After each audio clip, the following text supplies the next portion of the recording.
Today we're talking about number 257, binary tree paths. This is what the problem looks like, and let me explain what it's asking. You're given the root of a binary tree.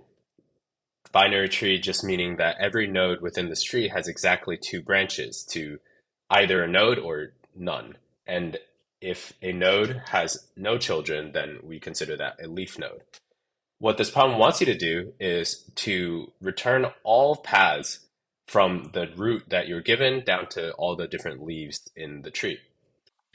They have examples of exactly what this looks like on the problem. How do we solve this? Well, I think that this problem lends itself pretty naturally to recursion if you've been working with recursion for a while. If you haven't, that's fine. Let me explain how it works. This is the example given in the problem, minus the right node. It's just 1, 2, 5. We're given this top node 1, and we're expected to output 1, 2, 5. Now, when we're given this top node, you might be tempted just to iterate through the entire tree and build out that path yourself, but it starts getting pretty complicated when the tree gets large and starts to have a lot of branches as well.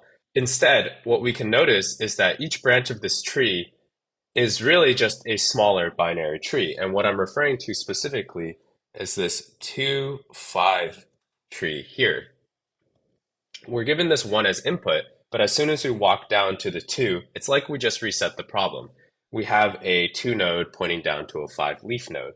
And if we find the result of this, we'll get 2 and 5.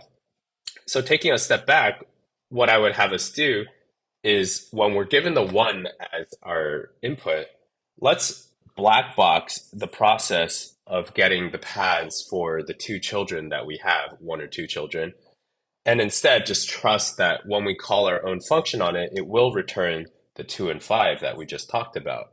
And then if we trust that we'll get the 2 and 5, all we have to worry about is attaching our 1 to the front of this list, which is what we'll do in the problem.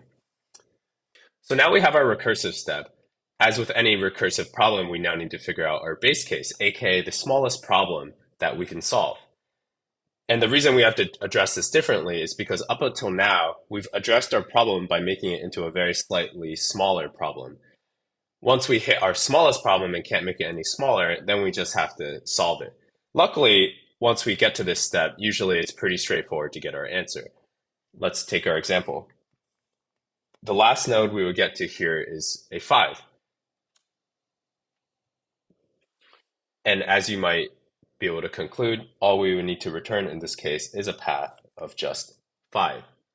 And the last thing we should talk about is what if there is a second node coming out of our root or at any given step? Well, all we need to do, let me erase this. So the expected input or output in this case should be 1, 2, 5, and then 1, 3. All we do in this case is black box the left side and the right side. We break this into 2 small problems, and we assume we'll get 2, 5 back and 3 back, and we prepend our current value to both of those and return these to the next step. Let's recap what we did in this recursion. As far as our recursive step goes, we called or recursed our function onto the left and right nodes.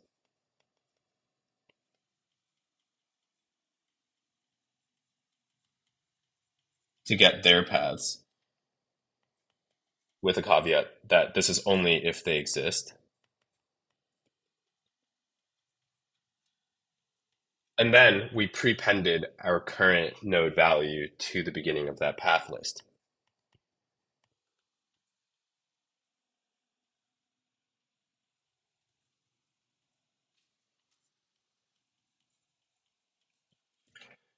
And what about the base case? All we did in the base case was return that value in our node as a path.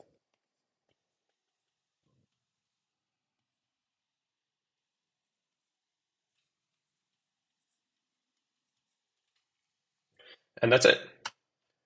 This is how we solve our problem, and let's see what it looks like in code.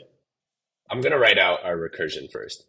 If root.left is not equal to none, meaning that our left child exists, then we want to recurse into that side. So self.binaryTreePaths, the function that we're writing right now, on root.left.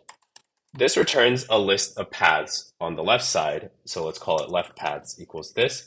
We do have to consider the case where our root.left is none, and in that case, we just make left paths an empty list, representing no paths were available.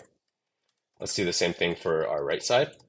Root.right is not equal to none, and right paths equals the recursion value. And again, if the right path doesn't exist, then we just assign our result to none, or an empty list. Once we've actually done this recursion, that was step one in our recursive step, then we need to build onto those recursive values to return the output for this step. All paths is an empty list. This is our final return value. For path and left paths plus right paths, meaning all the values we got back from our recursive step, then we want to append an answer for each of these paths. We'll append the path, but what we need to work on is to add the current value of our root onto it with this little arrow, which is just part of the formatting of the problem. And as mentioned, we return all paths after all that. This is our recursive step. We need to be able to catch when we finally hit our smallest problem. So let's write what we said we would do. If we hit a leaf node, which we know is a leaf node if both its left and right child are none, if root.left equals none and root.right equals none, then we just return our current value as its own path. Be careful, it needs to be in a list. And that should be it. Let's try submitting it.